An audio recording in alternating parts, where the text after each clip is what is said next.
Utoro umepungua kwa kiasi kikubwa mkoa wa Dodoma, kwa takriban zaidi ya 80% ya utoro umepungua kutoka utoro wa watoto 24,000 mpaka sasa hivi tunaongelea watoto 6,000 ambao nao tunaamini mwaka huu wataenda kuisha kabisa.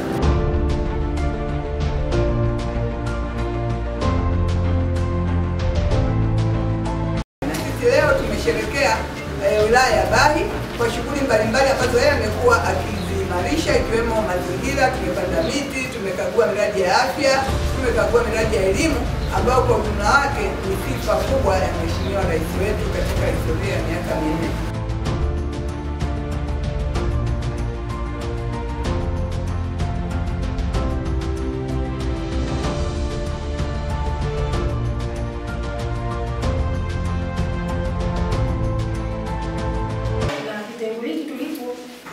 Kwa ajili ya watoto njiti, wale watoto ambao wanazaliwa kabla ya umri wao, na takwimu ina zaidi ya watoto 40 tumepewa mpaka sasa hivi.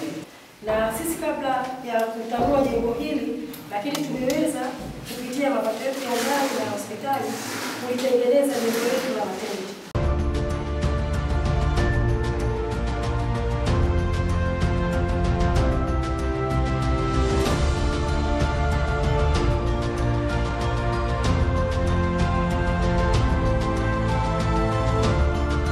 Mwenyezi Mungu akipenda, mwishoni mwa mwezi huu au mwanzoni mwa mwezi ujao tutakuwa tayari kukuomba, ikibidi utuombee kwa Mheshimiwa Rais ambaye kipaumbele kikubwa chake cha kwanza ni swala la afya, ili aweze kuja kuuzindua huu mradi au hii hospitali ambayo naamini wanabai wote tunaiona inalingana na yeye na inafanana na yeye.